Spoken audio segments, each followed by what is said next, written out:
If you're from Toronto in Canada, you will definitely know what this building is behind me. In fact, there's a good chance you can probably see it from your house. My name's Danny Burke, this is Most Amazing Top 10, and today I'm going to be talking about Canada's tallest building. Here's some incredible facts about the CN Tower. At number 10, the CN Tower in Toronto stands for Canada's National Tower, and it's an impressive 553 meters tall. When construction was finished of it in 1975, it was the tallest building in the world for an impressive 32 years, and it's still the tallest building in the Western Hemisphere, and the 6th tallest freestanding structure in the world. That's like 3 awards in one. Basically, if you're ever in Toronto, you won't need any help finding it. It's right there. It's always right there, wherever you are. Number 9 now, although the CN Tower was and is intended to be a radio tower, it has become quite the tourist attraction over the years. About 2 million people each year. That's roughly the population of Macedonia.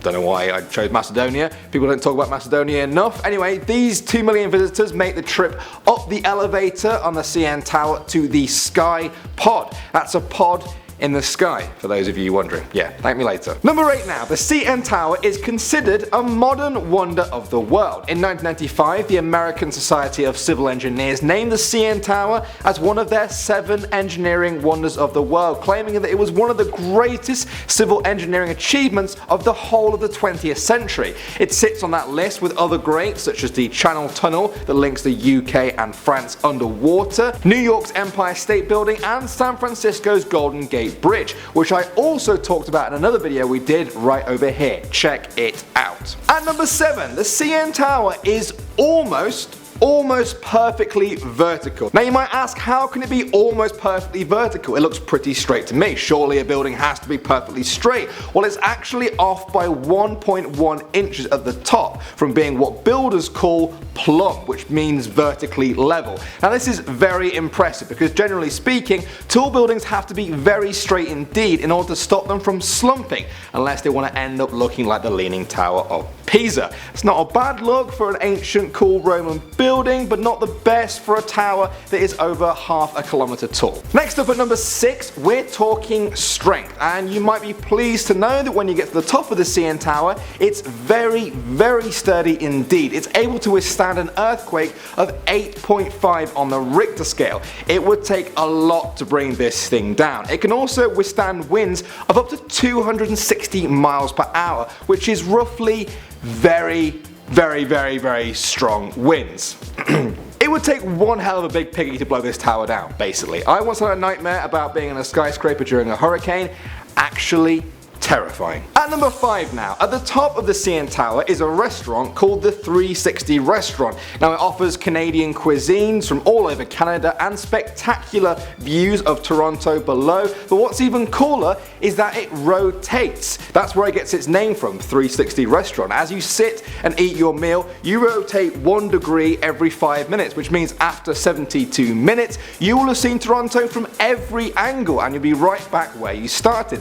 Here's actually a picture of me there about 3 years ago. I had a great time. I highly recommend it. Yes, I know that the lack of beard makes me look about 12. On to number 4 now guys, and because lightning looks for the quickest route to the ground, it will always try and connect with the tallest thing around. And in Toronto, the CN Tower is the tallest thing around by a mile, so it gets hit a lot. In fact, it's hit 75 times a year on average, mainly during the summer thunderstorms. Each strike is about 100 million volts, and you might be thinking, oh god, doesn't that do some sort of damage? Well, luckily they thought about that before they built the CN Tower, and the lightning actually gets channeled from the top of the tower right into the ground through 42 different grounding rods. This means that the only thing that happens is that everyone gets a cool new background for their phone. Check it out, shotgun this one, that one's mine, I'm telling you. At number 3, when you finish your meal, you can take a walk on the glass floor in the Sky Pod. Now this was the first of its kind in the world, and when you stand on it, you can see 342 meters straight down to the ground.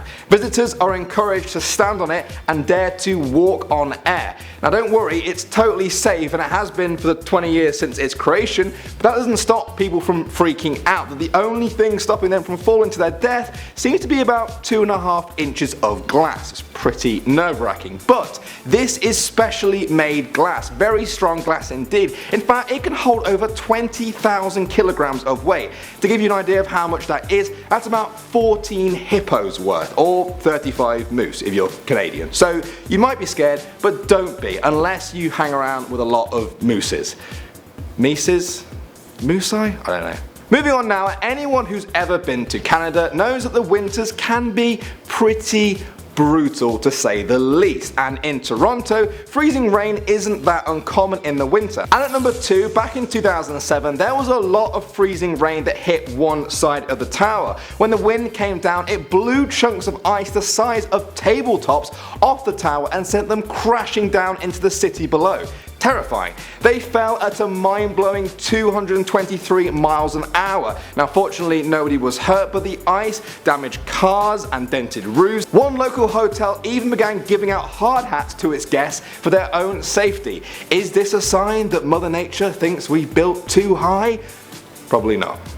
Or is it? Alright folks, I'd like to think I say the best one till last. Here's a story from the construction of the CN Tower that I think should be made into some sort of Bruce Willis action movie, I'm telling you. And number 1, the antenna of this CN Tower was actually put in place using a helicopter. So if you've been looking at those pictures of the CN Tower and wondering how did they get that thing up there, well, they just flew it up there. Yeah, it's crazy. The helicopter was a 10-ton Sikorsky called Olga, and the crazy thing is, it almost went horribly wrong. As Olga was putting in the first piece, it twisted and ended up getting attached to the top of the tower with only about 50 minutes of fuel left in its tank.